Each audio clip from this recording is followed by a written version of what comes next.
hello.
Hello. I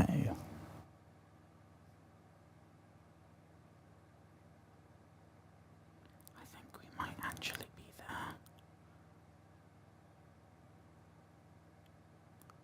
Oh my god, finally. Okay. Let me, shit, I gotta get everything else ready now.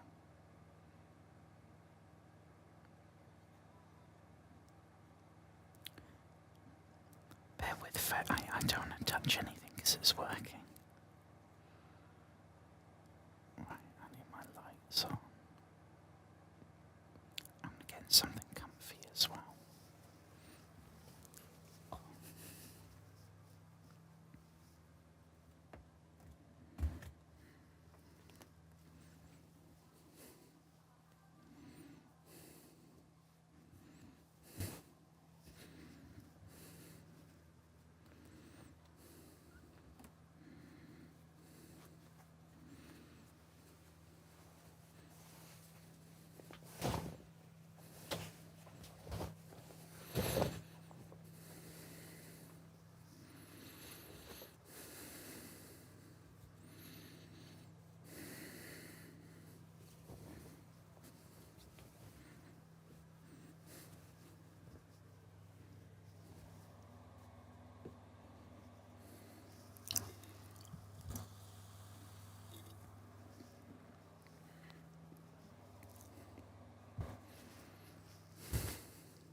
Right.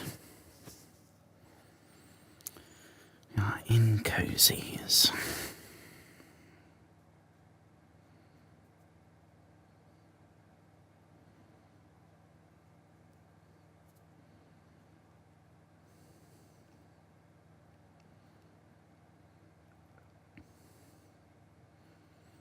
This should still be working.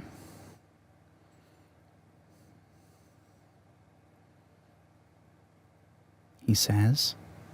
Yes, okay. So, right.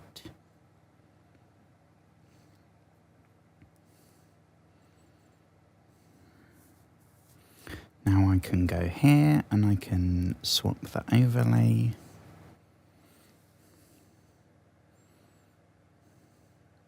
I think it's that one.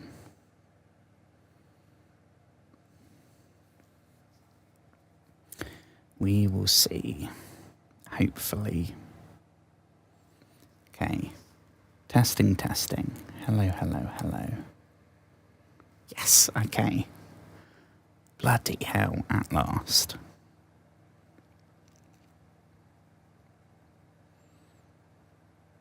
I think I might have knocked that.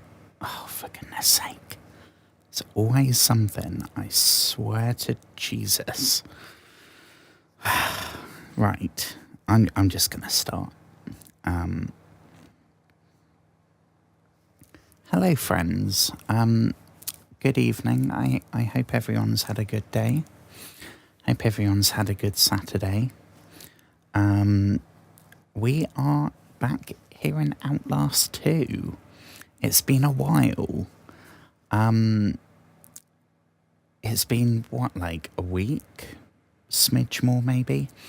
So I can whiz through and do a little recap of this story, what I can remember. I'd guess we're maybe halfway through.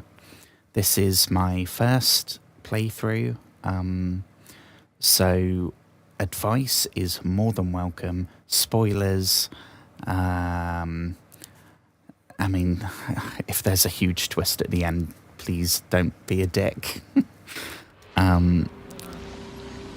Other than that, if you have advice or tips or you've noticed something that I'm clearly missing, please let me know. That is more than welcome. As well as just talking, because that's what I do. I hope everyone's had a good Saturday. But as always, it's also completely fine if you had a completely shit Saturday. Or if you had one that's somewhere in the middle. I mean, I don't know what time it is where you are. But you made it through Saturday, right? I think everywhere in the world it's at least Saturday night, right?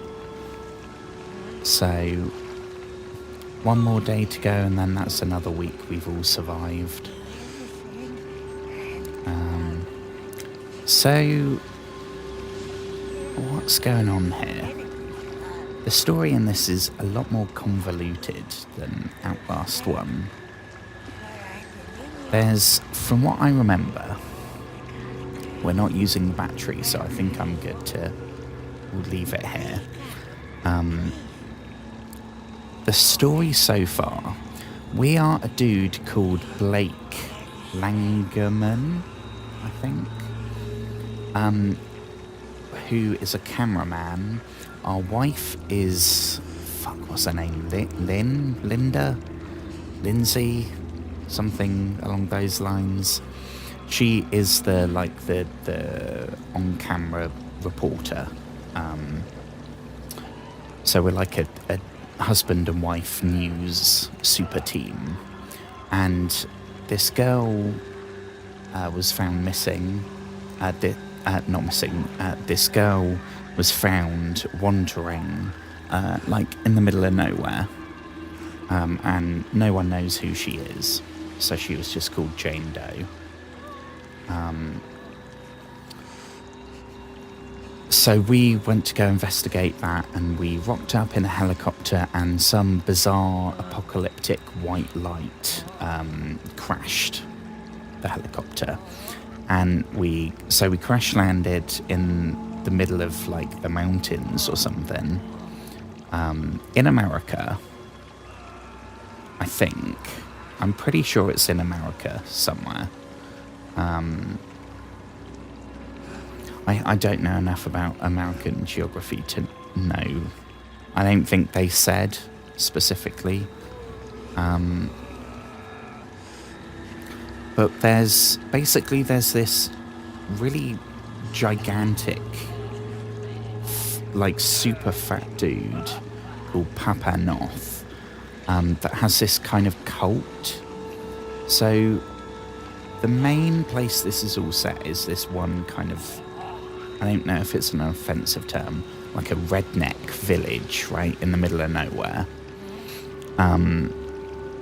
Proper rural country, no electricity kind of stuff. And he has all the village under his control. Every single person we've come across, besides one, has been trying to kill us. The village is Papa Noth's cult, who are Christian adjacent. They believe that the Antichrist is going to be born from a baby, I guess, right? And in order to stop that, just kill all the babies. Not entirely sure that logic tracks. But that's his deal. So he is forcibly spending the night with every female, trying to have as many babies as possible so that he can then, just get rid of as many. So not not good. Then opposing, if he's like Christian adjacent, then opposing him is can't remember what her name was. Like a hot goth,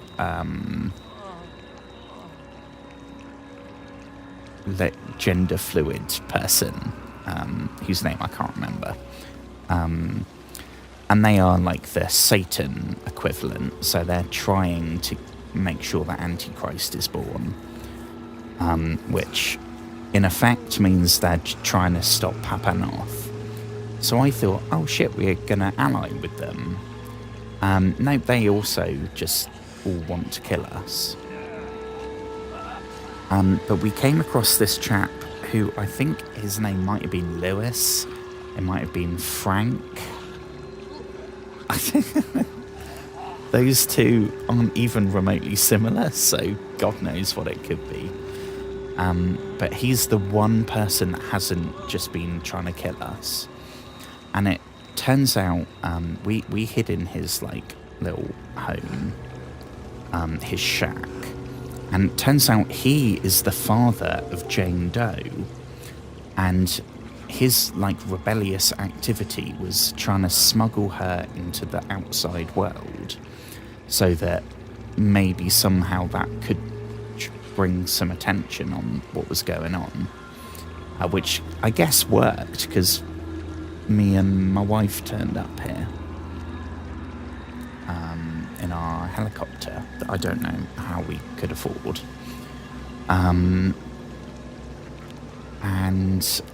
also there's these schooled folk, which is, I think, from what happened last time, I think we were basically just running from both of those two groups constantly. And then people started to mention in some of the notes these schooled, SCALLED, which I didn't know what it meant. I think it means like diseased. And it's this whole group of, I think we might have like fallen down this cliff or some shit that would definitely have killed us. And they don't seem to be hostile, which is a huge deal. But they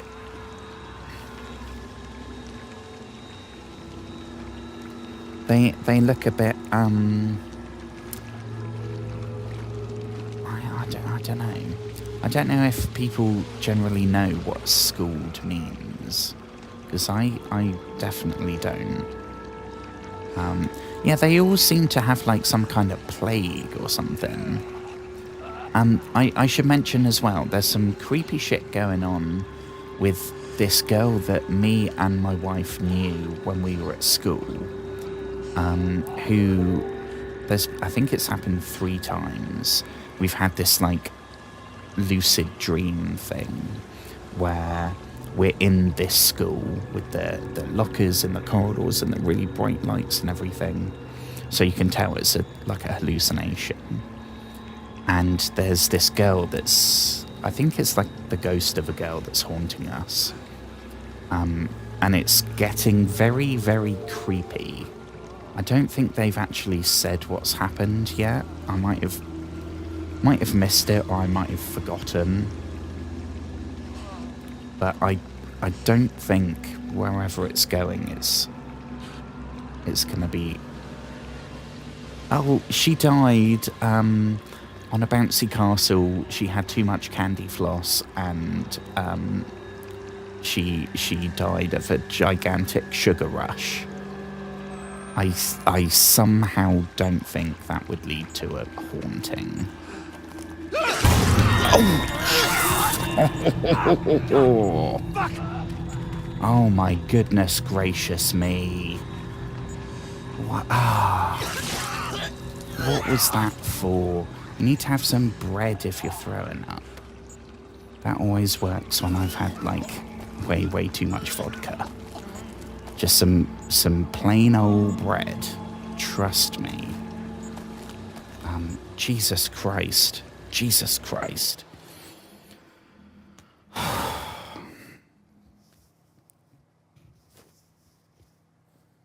Hi, huge. Okay, so first of all, let me... So... Oh, no, it's auto-corrected.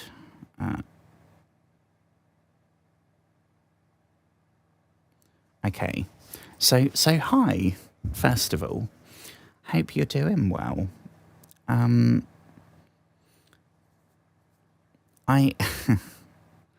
Yeah, I wasn't necessarily super down. It was the one before I went to the hospital to get my blood stolen again.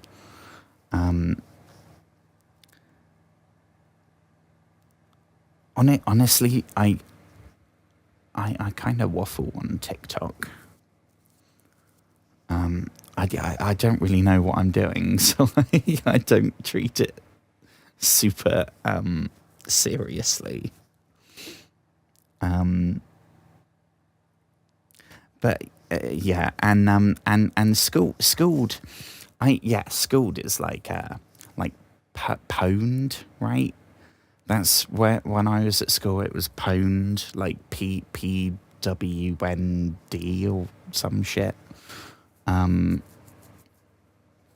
it's not that, because that would be like, oh, they're the peasants or some shit, like they're the ones that Papanoth is like, he's beaten, so he's keeping them around as slaves, maybe, or something like that. But it's schooled ALL, which I've never ever seen or heard before. Jesus, I think my heart's just about calmed back down. I've missed the jump scares, dude. That's what I've wanted from Alien Isolation. Because I hate it. I hate it. But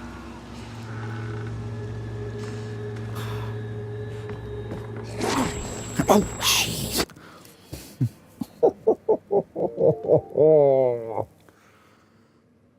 What I clearly haven't learned.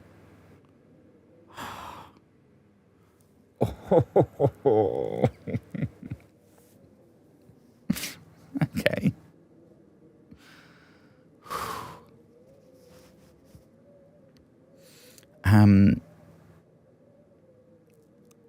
So I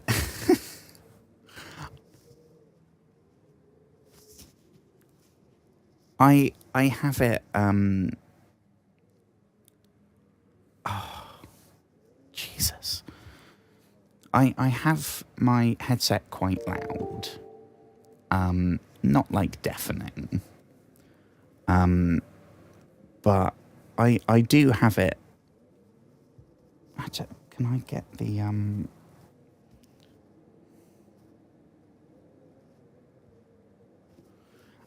so I think a part of it is that, like, it's quite loud, so when it's a loud noise, it's literally making me jump. But also, it's the whole reason why I couldn't play horror games, right? I can watch as many horror films and shows and whatever, but there's something about being the active participant. I don't know how to explain it, but it just, it's what I imagine is even more the case for someone playing VR. Christ almighty. Oh, bloody hell. I've got bloody sticks and shit now. Because you're not just sat there watching like you're on a roller coaster, and yeah, you'll kind of get scared, but you're still just carrying on and going through, and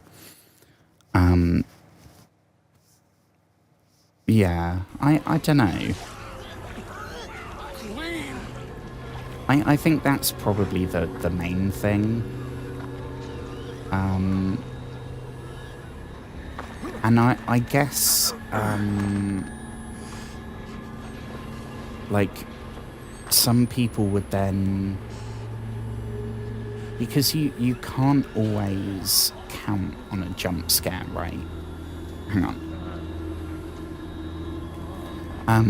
As I found, I wanted to play something spooky tonight, and I've gone for this rather than Alien Isolation.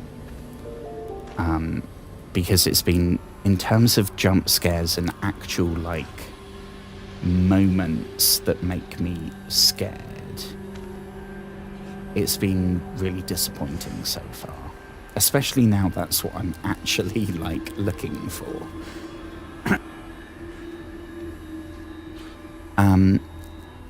I guess a lot of people that stream would probably like, if those moments aren't happening all the time, you'd like manufacture them, right? So you turn around and go like, oh, there's a fucking rock right there. Like, oh my god, there's a... I mean, it's 3 a.m. I don't want to be screaming the fucking street down. And like, I'm way too broke. I can't be flinging my shit around. This is, I think, more just very, very explicit fucking nonsense. I don't know if I'm either not smart enough or a different brand of mentally ill. I can't make any sense of that.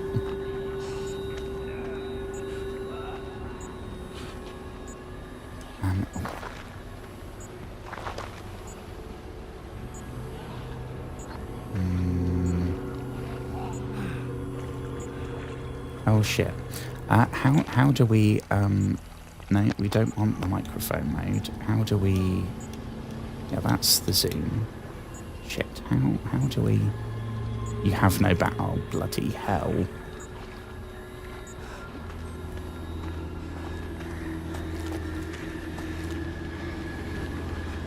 Oh, what?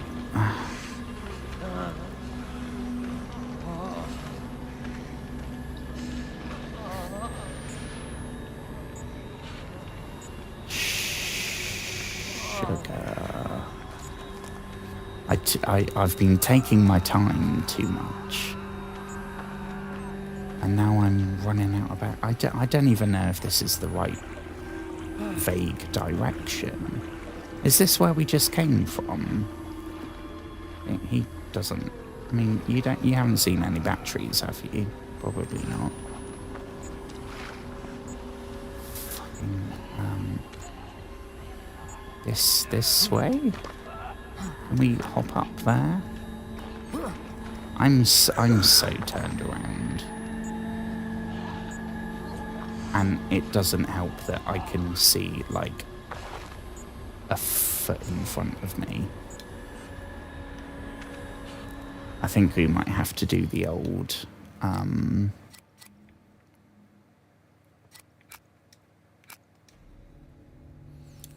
I think it was in this game, right? Or was it in Outlast 1? Where if you run out of battery completely and you save and reload back in... Oh, yeah. So you don't, like, get an extra one or anything, but the charge of the camera goes all the way back to full. So if you've got no battery and no battery in the camera, because you get like a bonus, if you have 4 batteries, technically you have 4 batteries worth and however much was in the camera at the start. I'm sure I don't need to be over-explaining this shit.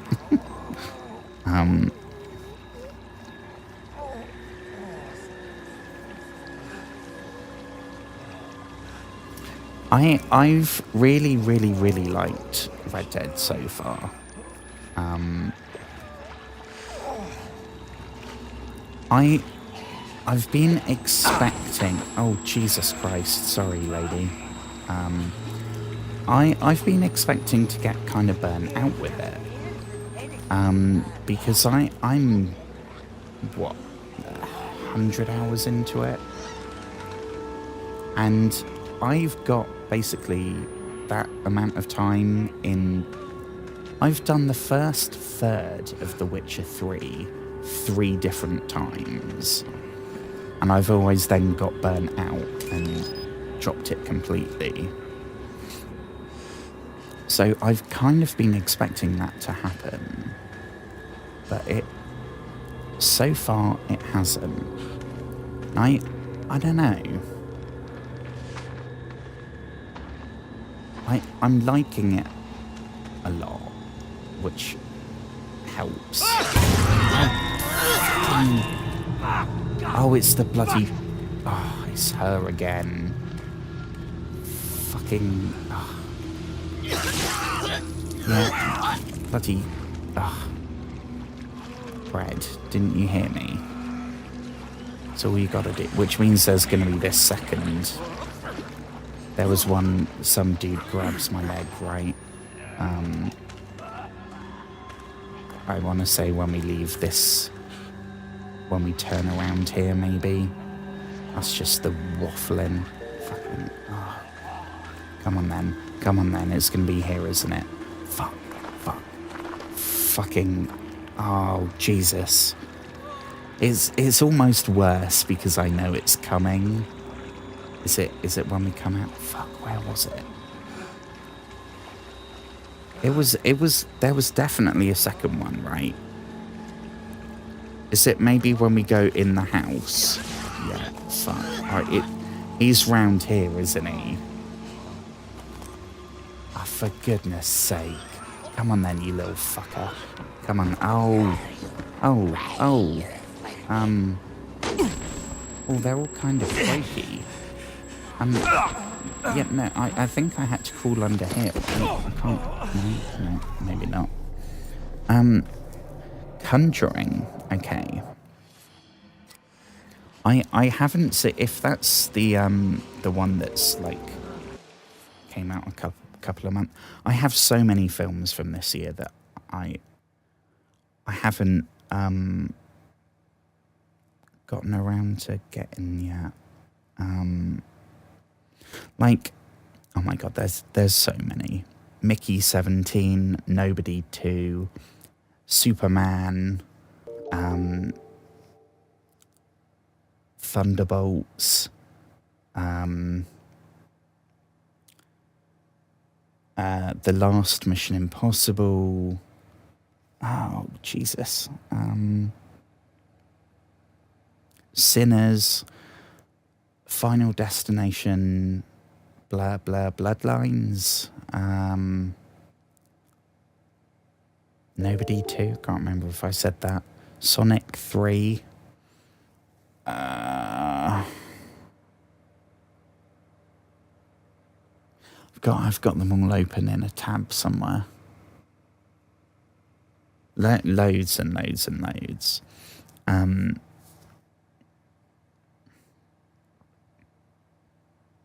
on, I just got this up, didn't I? Let's have a little look.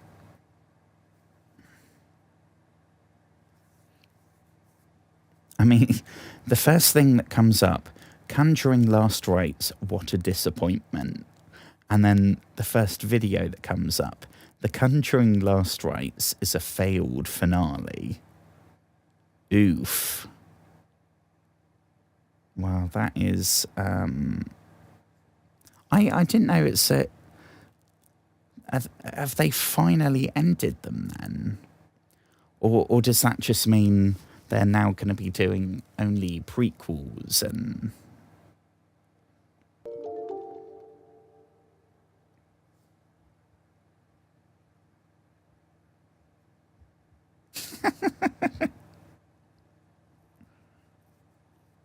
I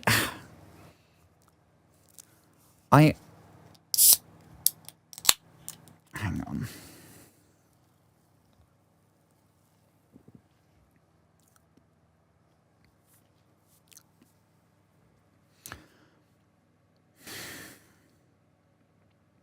I mean, if it's something that's just come out, right, you'll probably... I was going to say maybe it would be a good thing to know if, like, some generic reviews so you know what to spend your money on to see at the cinema because it's so bloody expensive. But then if you're following that same logic, if you're going to the cinema and you're spending that money, you're probably going to see a film that you'd want to see regardless of what the reviews say. So I guess that kind of cancels itself out. I don't know. I think maybe it's just interesting, right? Like, because I'll look up. I don't read a lot of reviews or watch a lot of reviews. But I am very guilty of, like, rating everything on Letterboxd and especially I do it a lot, like, just before and just after. So I'll look before and have a look at the star rating, and then I'll kind of go into it thinking, like, if people say it's crap, I'll be thinking, like, why it's got to have good bits, right? And if it is bad, then how did that happen? Where do I reckon what department fudged it up that then led to it being kind of crap? I don't know. I mean, I don't look at, like, spoilers or anything.